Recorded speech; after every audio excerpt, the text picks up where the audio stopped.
Okay, thank you. Thank you very much. I'm part of the group that apologize for bad English and reading from the paper. So, okay, let me begin by clarifying by my PhD supervisor, Professor Oli Benjamin, from the Department of Sociology at Bar-Ilan University. In my analysis, I follow the analytical toolkit she has developed in her investigation of Israel's social services outsourcing procedures. I should say that I'm the boy of two mothers. Oli is one of them, and Oli is the second.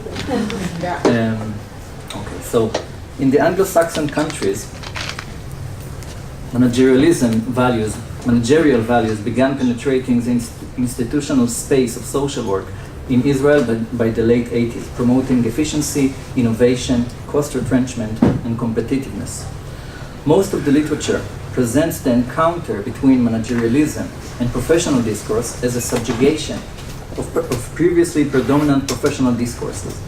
From a critical perspective, the literature criticizes managerialism for the marginalization of professional considerations and for its impact on the quality of public services.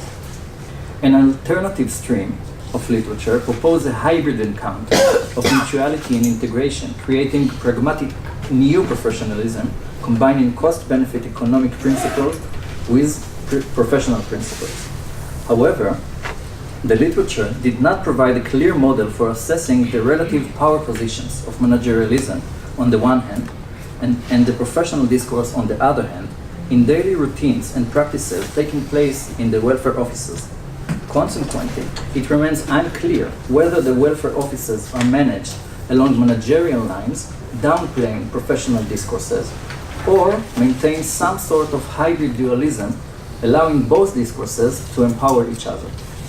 In what follows, I use the introduction of PAP into the welfare offices in Israel as an opportunity to develop a model with specific empirical parameters that would allow me to assess the current power positions of managerialism in the field.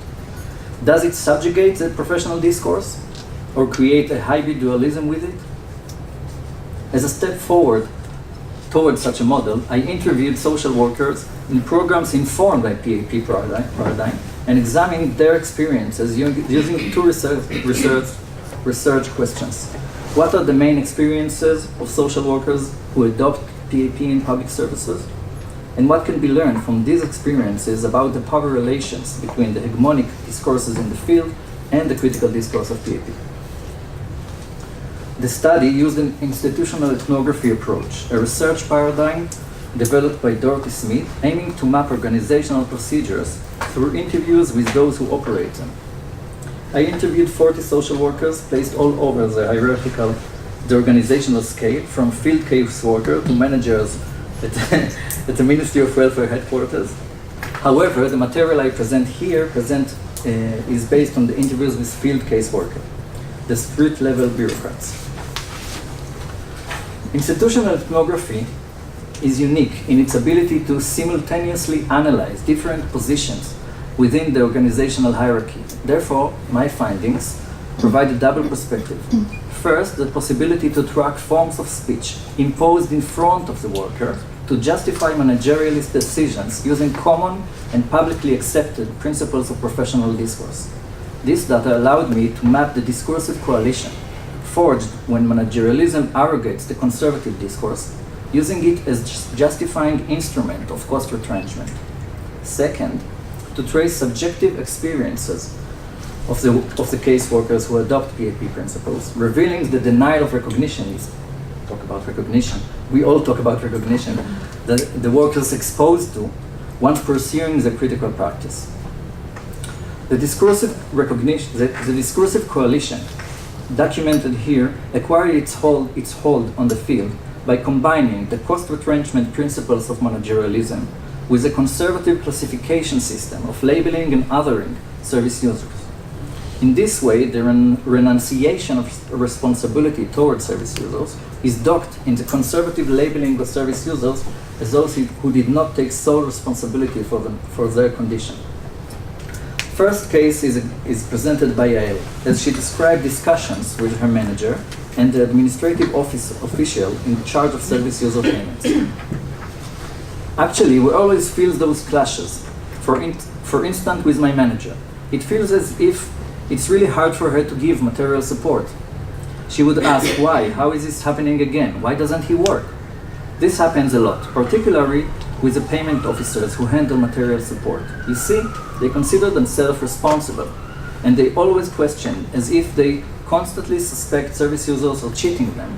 They tell me, you don't understand, they just steal money from you. People talked about the welfare cheat before. This image of dishonest service users is referred to by Moffat as the welfare cheat, and described as a discursive tool used to legitimate income tests, reinforcement of assistant criteria, and the development of remote paternalist position of social workers towards service users. This suspicion is linked both to the conservative perception of sole responsibility and to the managerialist standpoint of reducing public expenditure.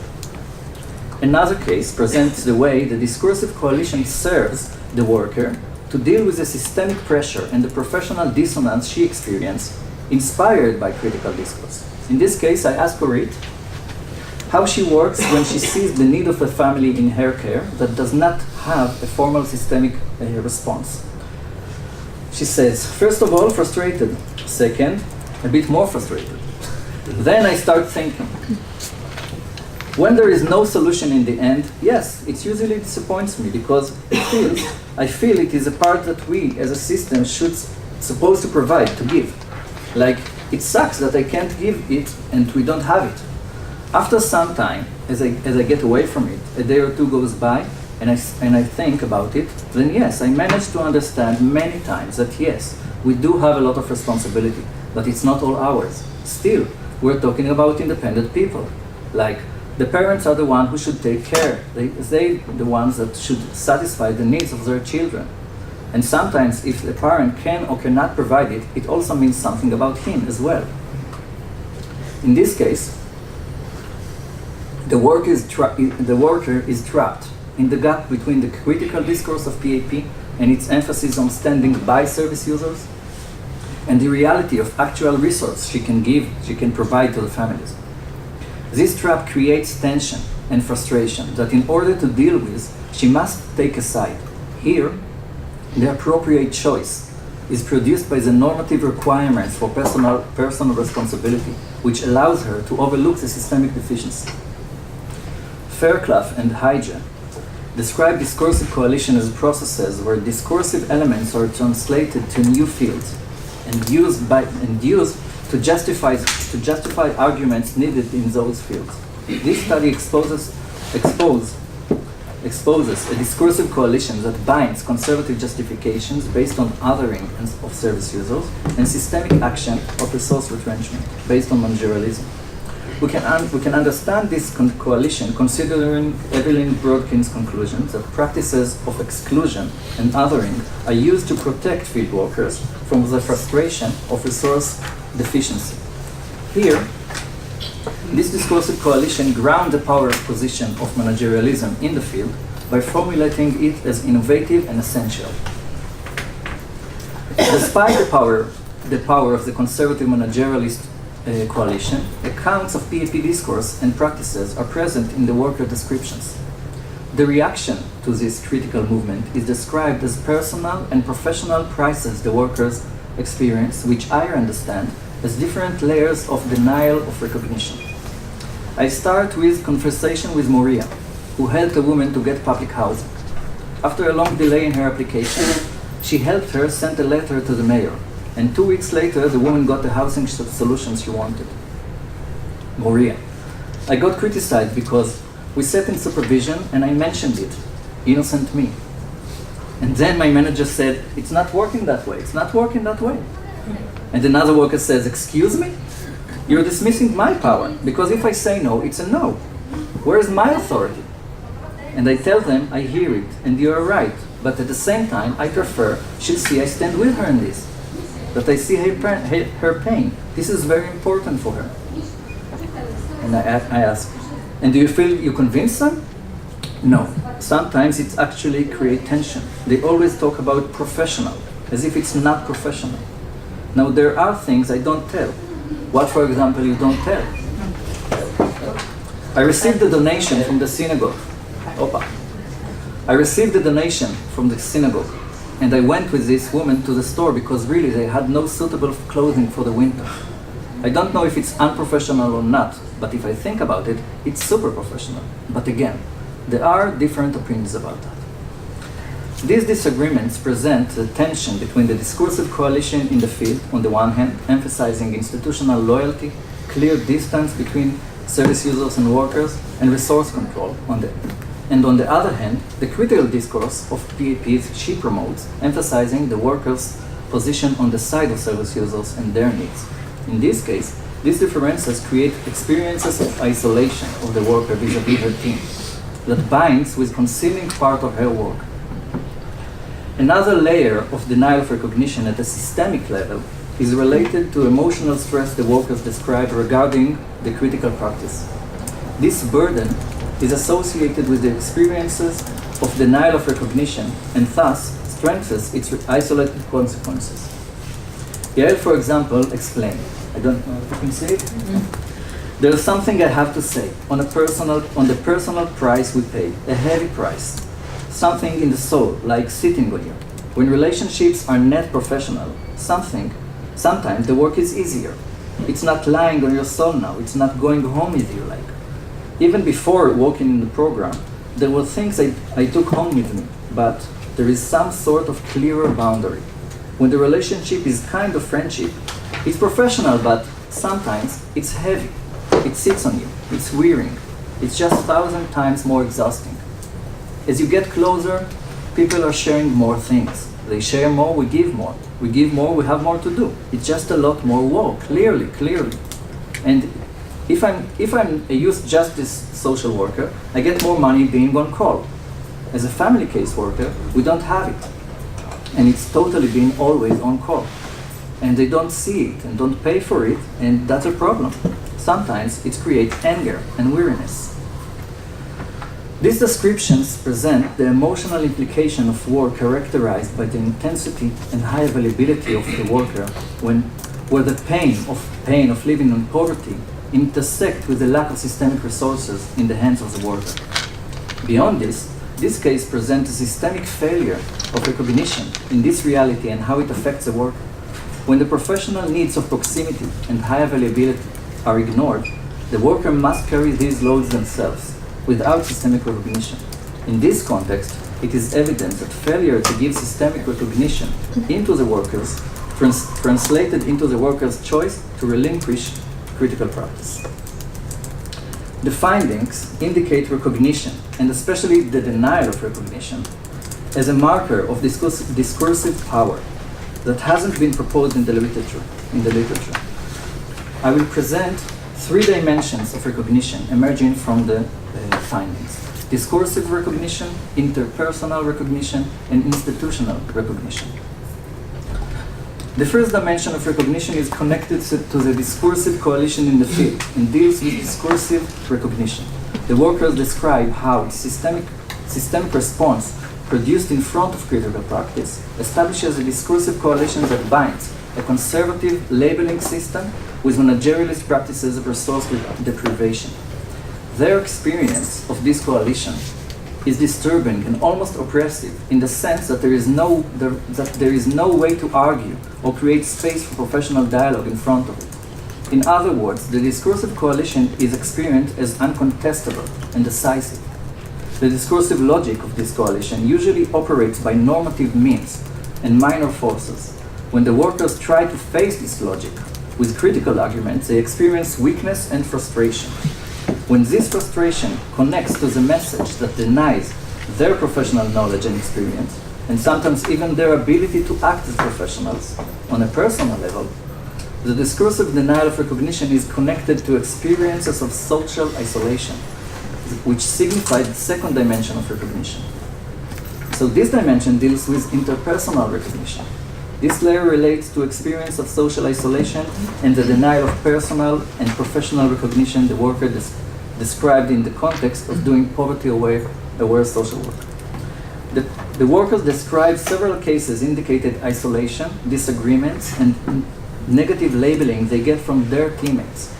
These were linked to the encounter between their critical position and the hegemonic discursive coalition.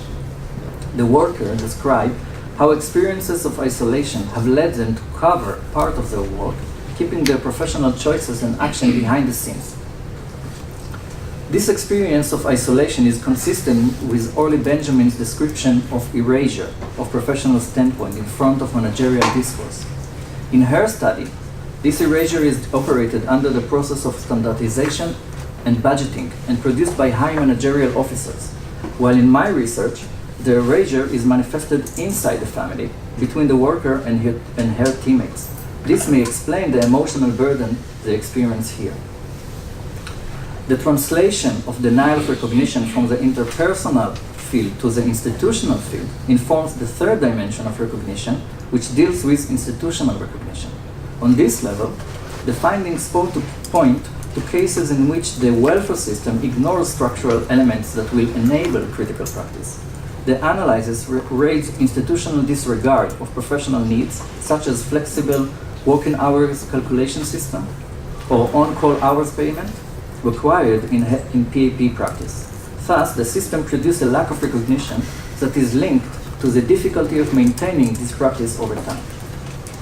In addition to the sole analysis of each dimension, a parallel examination of the three dimensions of recognition indicate a high degree of compatibility between them. That is, when institutional disregard of professional requirements connects to experiences of denial of recognition on the interpersonal level, together with professional frustration in the encounter with the discursive coalition of conservative and managerial discourse, practices of hegemonic power acting against the possibility of producing critical practice is revealed.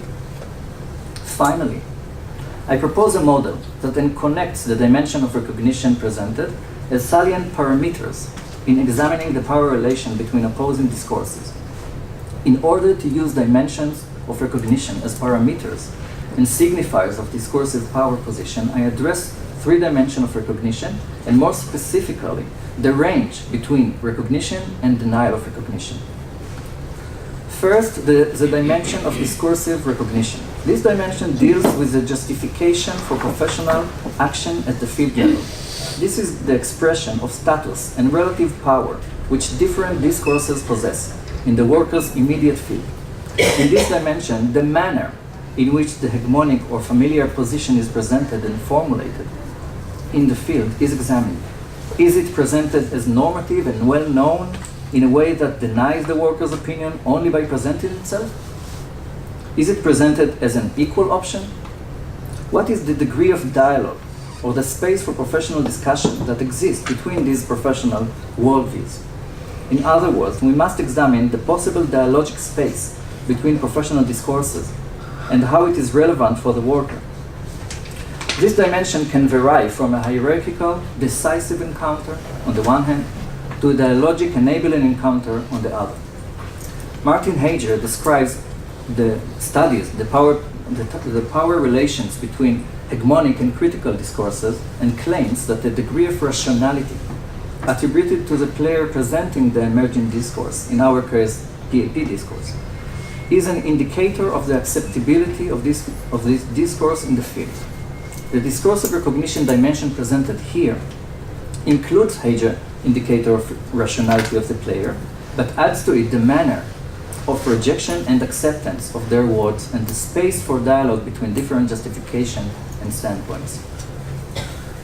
Second is the dimension of interpersonal recognition.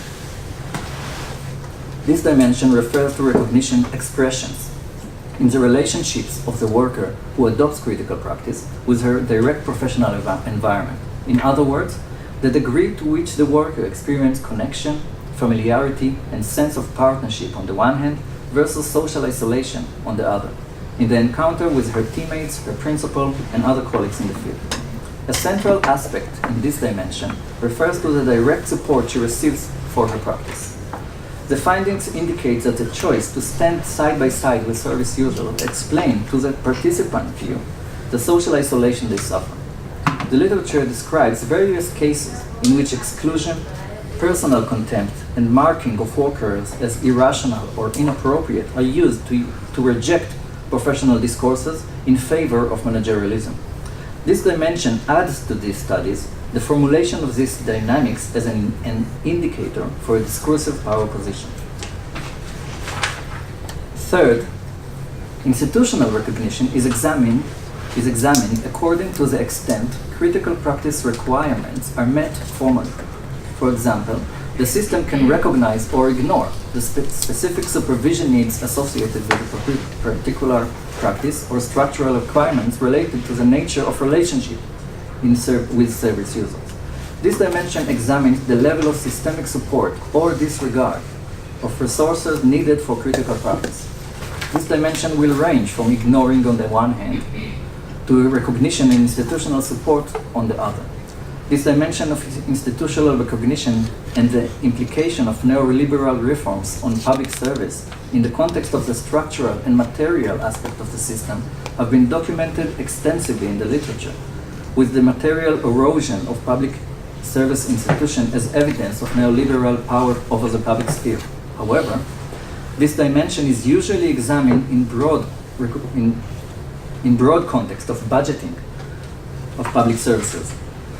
The dimension of institutional recognition in this model joins the literature examining this dimension in the micro level of work processes of street-level bureaucrats and analyzes them as an indicator for a discursive power position. Beyond the examination of each dimension on itself, the model examines the degree of compatibility between the different dimensions. These dimensions tend to be related to each other, and thus a high degree of correspondence to one side or another over these axes would be related to a broader experience of the worker, thus indicating a more distinct expression of discursive weakness or power. Hence, the more the situation in the field is perceived as expressing less space for professional dialogue, deeper social isolation, and wider institutional disregard, it will indicate a more solid position of the hegemonic discourse in the field, and will fit into the familiar picture in the literature of a hegemonic and subordinate position of managerialism. Accordingly, as these recognition measures point to the opposite picture, this will be an expression of the relative power position of the critical discourse. These cases will indicate a greater grasp of the hybrid and mutual picture offered in the literature. This study has several conclusions. First, in relation to the discursive and interpersonal dimension of recognition, attention to the discursive component during integration processes of critical discourse to the field is very important. This concern can be expressed in a broad and ongoing training of different players in the field with critical discourse and practice in order to reduce the discursive inconsistency between workers and their professional colleagues. Second, in the context of the institutional recognition component, it is necessary to examine the structural requirements needed to enable critical practice, such as the limitation of working hours or the availability of the worker's private phone, and establish an organizational mechanisms to address these professional necessities. So, last sentence, it seems that the next question should be, in face of this struggling encounter over professionalization, what can provide recognition for the worker at the welfare offices? To be continued.